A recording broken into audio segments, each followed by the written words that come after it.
Next year, anyone from outside the EU can apply for EU citizenship as long as they're prepared to pay €650,000. Now, these are not plans in the works or political hot air. The agreement has already been passed into law here, with Parliament approving it last month. But it's already drawing criticism here, with many Maltese divided on the issue. You're supposed to deserve the citizenships, to prove yourself or something, like Americans do, like a lot of other countries. But to sell me the passport, outrageous, outrageous. No, I'm definitely against the selling of passports. Why? Because passports are not commodities which can sell. Others, however, see nothing wrong with the plan, as long as the money is injected into the economy and it trickles down to them. I don't think it's a bad idea, because they can take it for nothing. What do you mean? For example, if they marry a foreigner, comes and marry a Maltese woman, he still gets it. So selling it for €650,000 is an okay price to pay? I think so. If they really don't want foreigners to come here, they have to close a lot of loopholes. At least for like this, they're getting a good sum of money. Well, that sum of money will give you full voting rights on the island. More importantly, it comes with the full perks of European Union citizenship, including Schengen borderless travel to move freely through Europe's 28 countries, and a United States visa waiver to travel freely to the US. Many EU countries have schemes or mechanisms to speed up the citizenship process for wealthy investors. But Malta will give applicants a passport without requiring them to live in the country first.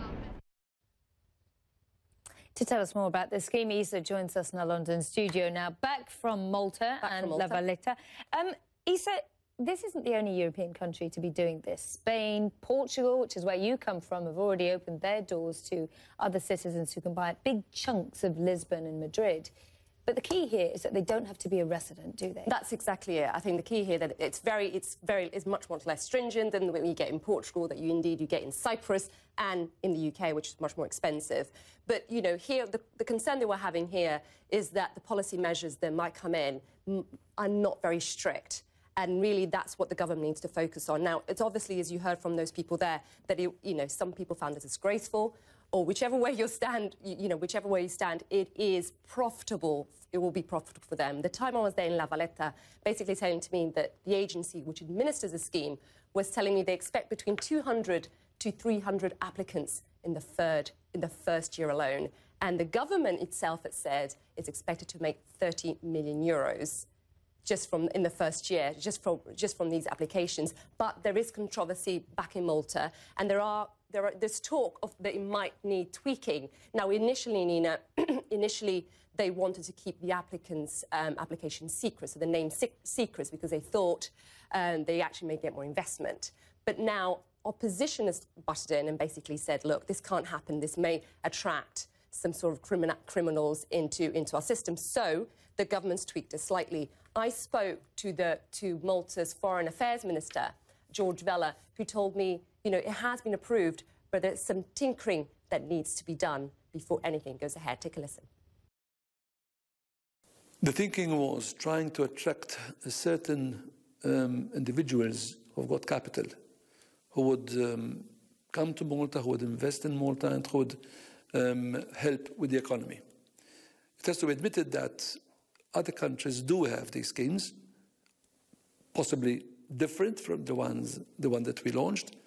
And I can tell you that at the moment, even though it has been passed from Parliament, there are ongoing discussions between the government and the opposition to try to make it a little bit more acceptable to the opposition, in the sense that one will have to include possibly the fact that these individuals will also invest a certain amount in Malta. So one will have to be careful not to give the impression that it was sort of a selling of a passport just for the money. It's not that. I mean, there was a system whereby there would be deep investigation of the individual before he comes to be accepted.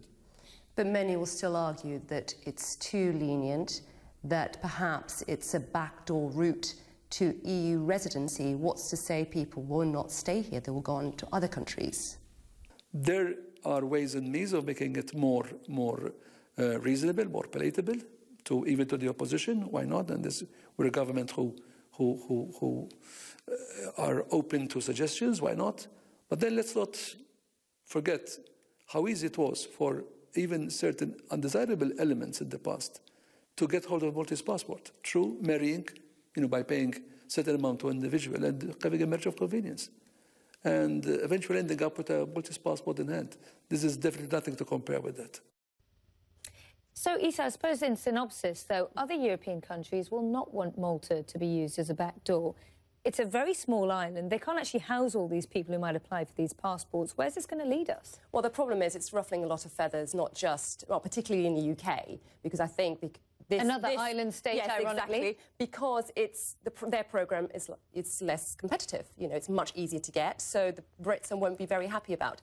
But Malta is not the only country to have schemes such as this one, but it is one of the easiest and quickest routes to EU residency. I just want to give you a couple of examples so we put all of Malta's citizenship into perspective. We bring up a graphic that we have. Portugal is actually one of the first countries to introduce this citizenship. It's called the Golden Residence Programme. It's actually been in place since 2002 or so. Now, it requires investors, you see there, requires investors to buy property worth at least €500,000. That's roughly $688,000. In return, they get permanent residency after 5 years, citizenship after 6 years. I think the pilot's moving slightly quicker than I am. Cyprus there, you see, much more lenient. Similar to Malta's programme, applicants need to purchase a residence for a minimum of $413,000. They need to be have a good reputation, pass the security and medical check, and then they get EU passport after 5 years. And then you have the UK, and that's slightly, that's why they're a bit more worried, because Malta's scheme is much more attractive.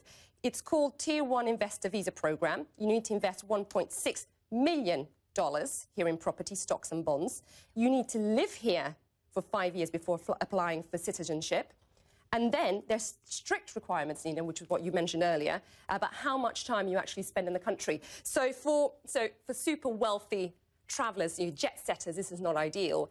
But Portugal, which is started, like I said, in 2002, is actually, I just want to tell you how much they made. They've actually raised €225 million, and they've given more than 330 visas, mostly to Chinese, Brazilians, Russians, Angolans. So 330 visas for 200-something million. Yeah. Not bad economics when you've got to pay down in European bailout plan, eh? Absolutely. Thanks very much for that, Issa Suarez.